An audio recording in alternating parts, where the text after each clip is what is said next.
The worst insult wasn't being called a loser. It was hearing my 6-year-old son ask me afterward, "Mom, what's a loser?" I smiled at him, held his tiny hand a little tighter, and lied. "It means someone who never gives up." He smiled back. "I want to be one then." I looked away before he could see the tears filling my eyes, because one day he would learn the truth, not about that word, but about the people who used it. My name is Arya Bennett. I was 19 years old when I became a mother. Most people assumed they already knew my story after hearing that sentence. They were wrong. My son's name is Ethan. He wasn't a mistake. He was the reason I survived one of the hardest years of my life. His father died in a construction accident 2 months before Ethan was born. Overnight, every plan I had disappeared. College became impossible. The apartment we rented became unaffordable. I sold almost everything we owned just to pay hospital bills and rent. By the time Ethan turned 5, life had become a routine of survival. Morning, school, part-time jobs, late-night freelance design work after Ethan fell asleep. Some months were easier than others. Most weren't. People looked at a 19-year-old single mother and assumed she had failed. I stopped trying to correct them, because explaining your life to people determined to misunderstand it is exhausting. My older sister, Claire Bennett, had a very different life. She married into a wealthy family, lived in a beautiful neighborhood, posted perfect family photos every weekend. Everything about her life looked effortless. She wasn't cruel all the time, only when other people were watching. Alone, she treated me like a younger sister. In public, she treated me like a warning. Whenever relatives gathered, she'd find a way to remind everyone how different our lives had become. Still renting? Still doing temporary jobs? When are you finally going back to school? The questions always sounded polite, but everyone knew they weren't. Mom usually changed the subject. Dad stayed silent. I simply smiled. Some battles aren't worth fighting. One Thursday evening, Claire called unexpectedly. "Our company is hosting a charity dinner this Saturday. So, I have 2 extra invitations." I laughed softly. "You've never invited me before." "I know. This time is different." "Why?" She hesitated. "Families are encouraged to attend." Something about her voice felt strange, almost rehearsed. Before hanging up, she added, "Try to wear something professional." I looked down at my only formal dress. I'd worn it 3 times already. "It'll be fine," I replied. Saturday arrived faster than I expected. I borrowed a navy blue blazer from my neighbor, styled my hair as neatly as I could, helped Ethan put on his tiny suit. He looked at himself in the mirror and grinned. "Do I look important?" "You look perfect." He smiled proudly.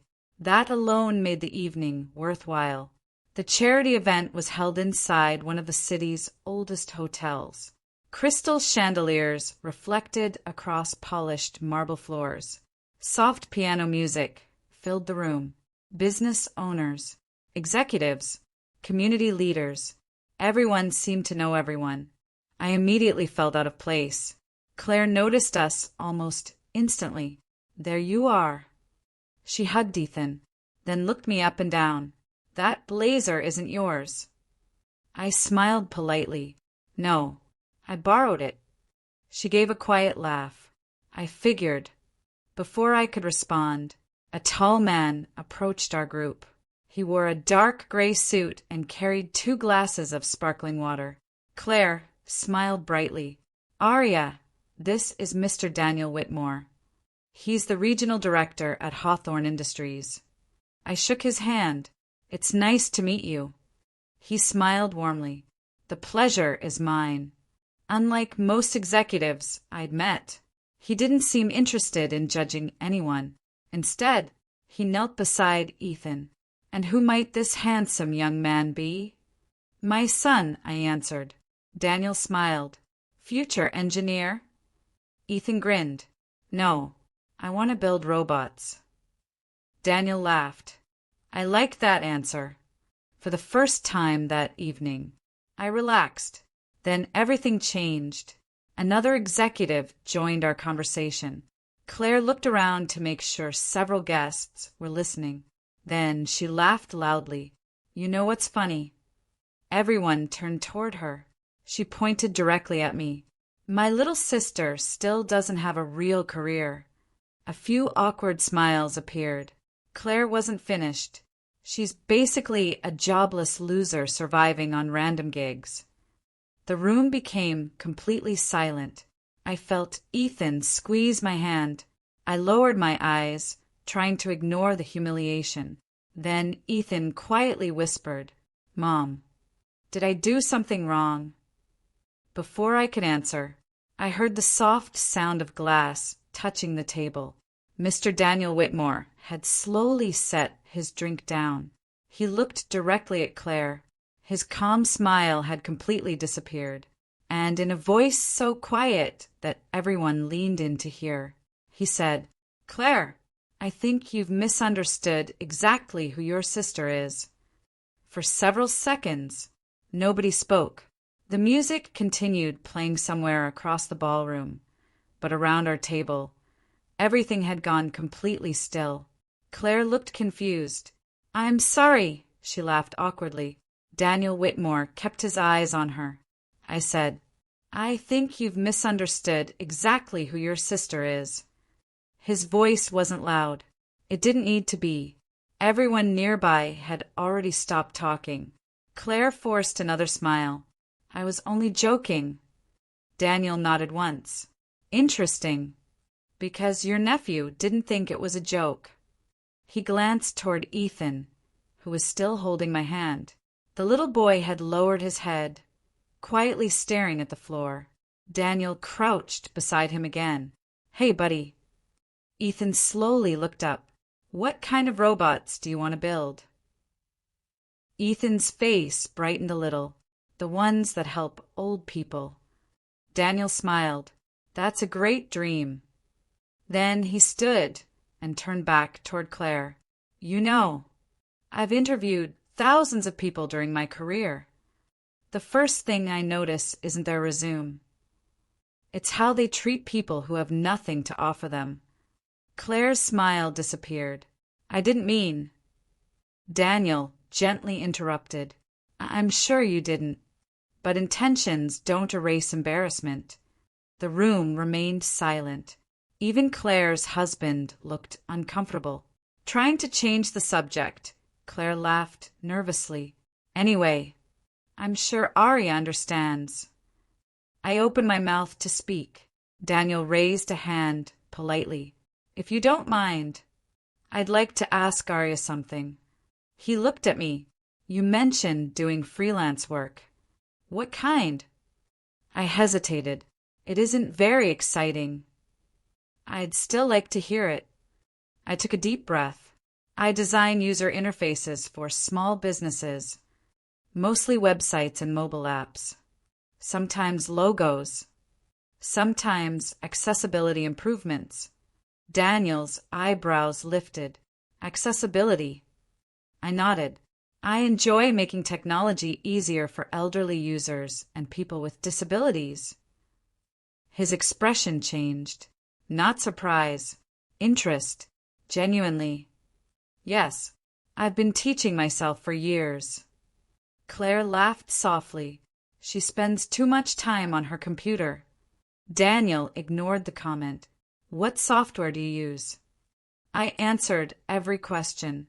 Figma, Adobe XD, HTML, basic front-end development, user testing, responsive layouts.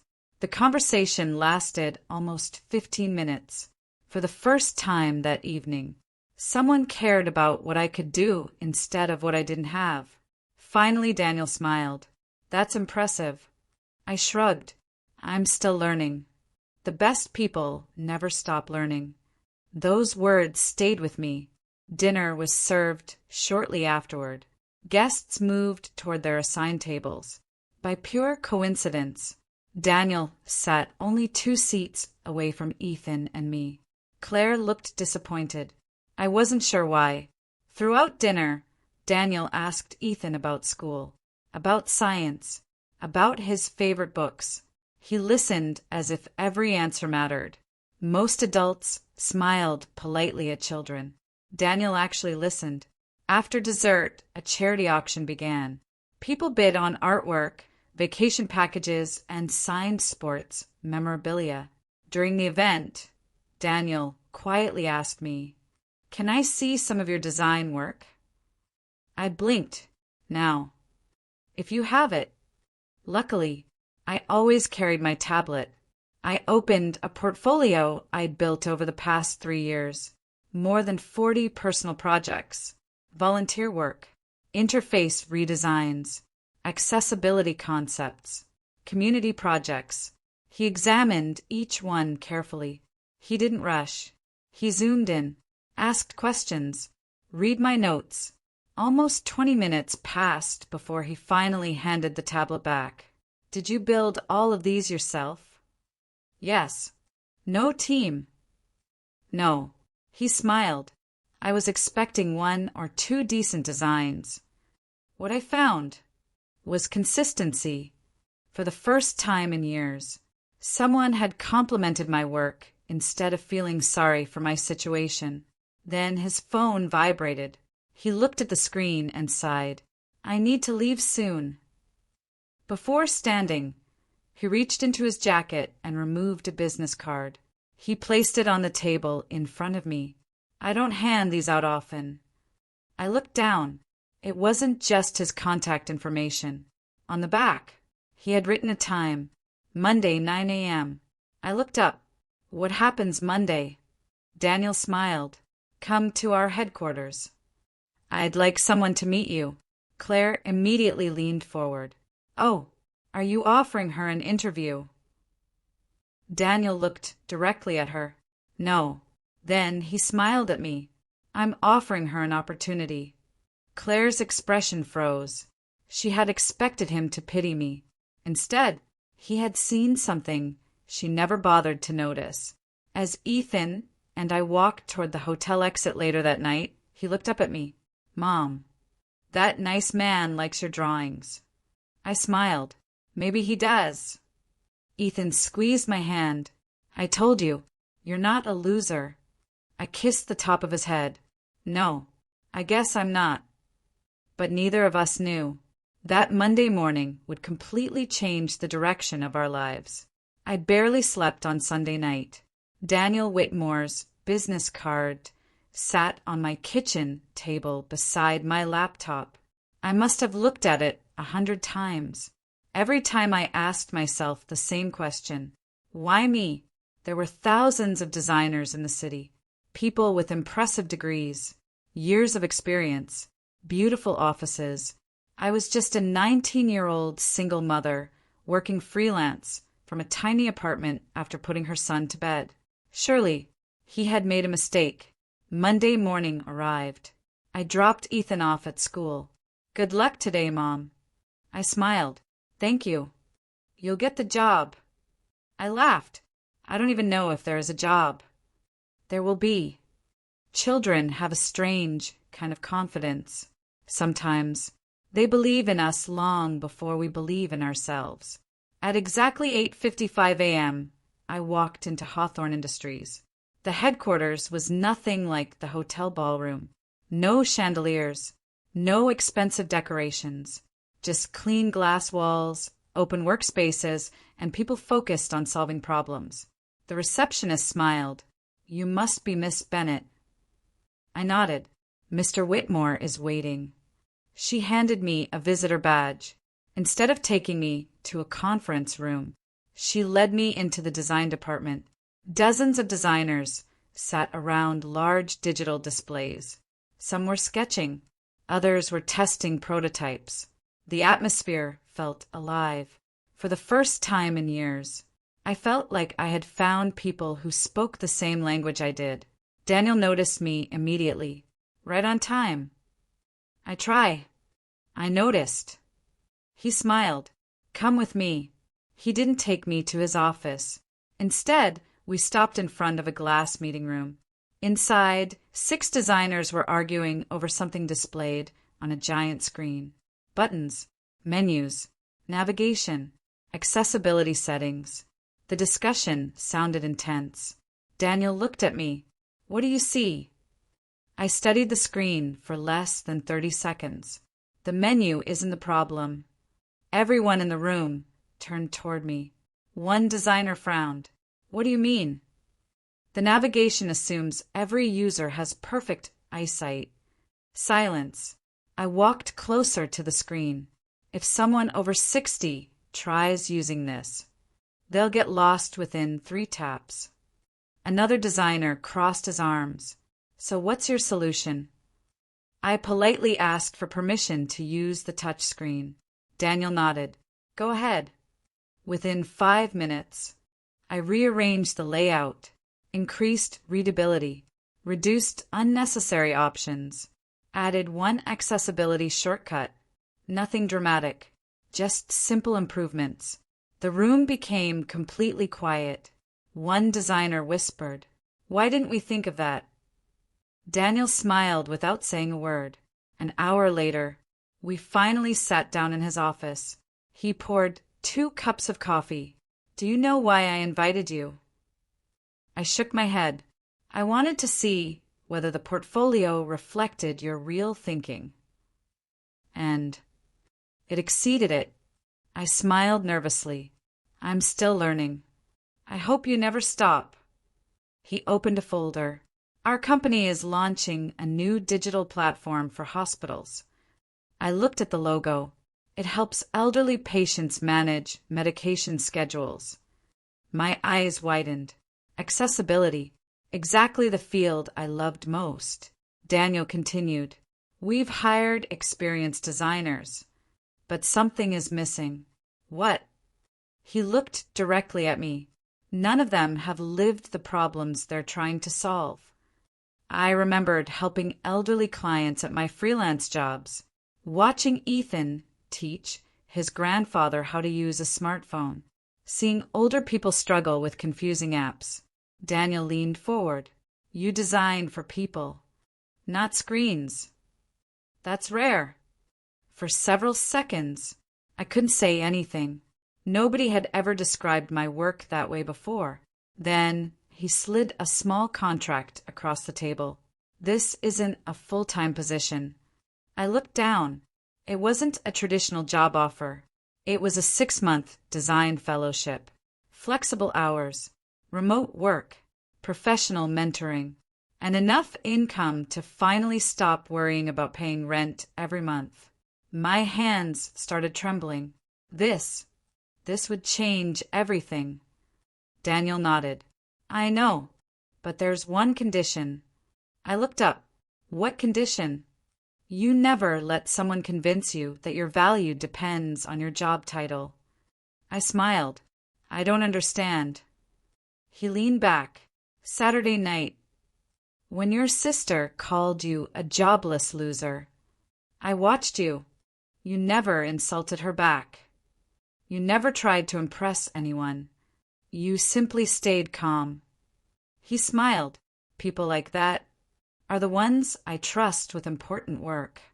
For the first time in years, someone had recognized my character before my resume. As I prepared to leave, Daniel walked me to the elevator. Just before the doors closed, he said something I would never forget. Arya, success doesn't always arrive when you're ready. Sometimes it arrives when you're finally tired of proving yourself to the wrong people. The elevator doors slowly closed. I looked down at the fellowship agreement in my hands. I had walked into Hawthorne Industries believing I might get advice. Instead, I walked out carrying an opportunity that could completely rebuild my life. What I didn't know was that by the end of that same week, Claire would discover exactly why Daniel had defended me at the charity dinner, and the truth would leave her speechless. 3 weeks passed. Every morning, After dropping Ethan off at school, I logged into Hawthorne Industries from my small apartment. The dining table had become my office. My laptop sat beside Ethan's crayons. Sticky notes covered the wall.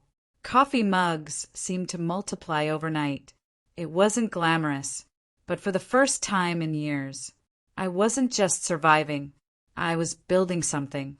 Daniel never treated me like a charity case. If my work wasn't good enough, he said so. If an idea could be improved, he challenged it. Every piece of praise I received, I earned. That mattered more than anything. One Friday afternoon, Daniel called. "Arya, are you free tomorrow evening?" "I think so. Our hospital project is being officially unveiled. We'd like the design team to attend." I smiled. "I'd love to. There'll also be media. And one more thing. Don't tell anyone you're coming." I laughed. "Why?" "I'd rather it be a surprise." The launch event was held in the same hotel where Claire had embarrassed me only weeks earlier. Walking through those doors again felt strange. This time, I wasn't wearing a borrowed blazer. My first paycheck from Hawthorne had allowed me to buy a simple navy suit of my own. Nothing expensive, but it belonged to me. Ethan held my hand proudly. "Mom, you look like a superhero." I smiled. "I feel a little nervous." He grinned. "Superheroes get nervous too." The ballroom slowly filled with guests. Doctors, investors, business leaders, local reporters. Then I noticed Claire. She was standing with several colleagues near the stage. The moment she saw me, her eyebrows lifted. She walked over. "I didn't know you were invited." I was. She looked at my event badge, then frowned. "Design team." For a second, she said nothing. Before she could ask another question, the lights dimmed. Daniel stepped onto the stage. The audience applauded.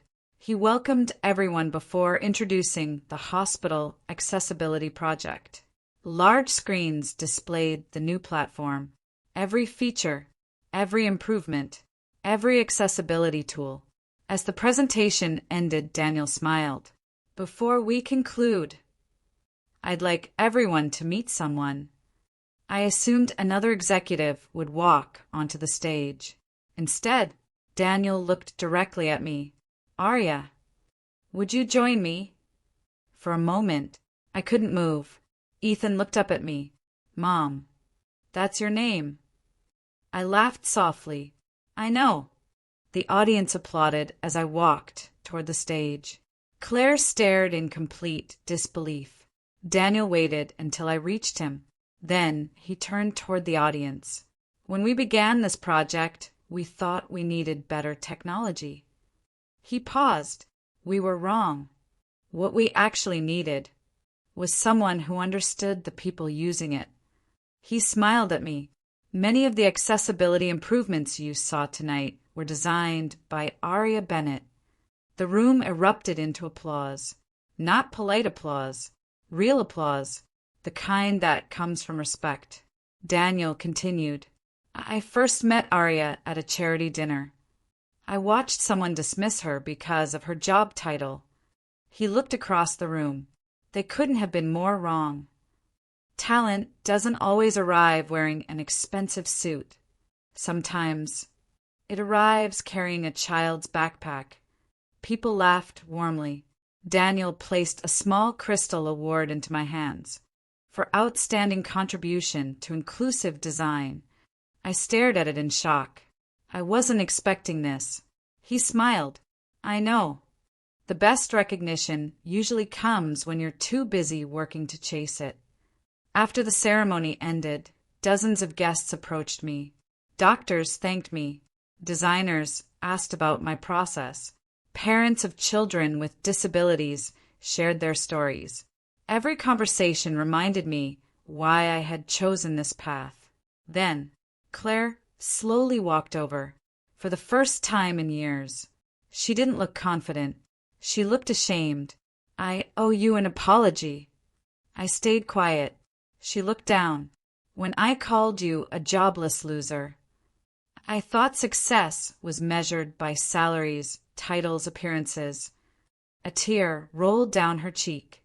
I never realized you were already building something meaningful. I nodded slowly. I wasn't waiting for your approval. I know. She took a deep breath. I'm sorry. Not because Daniel defended you. Not because everyone heard me.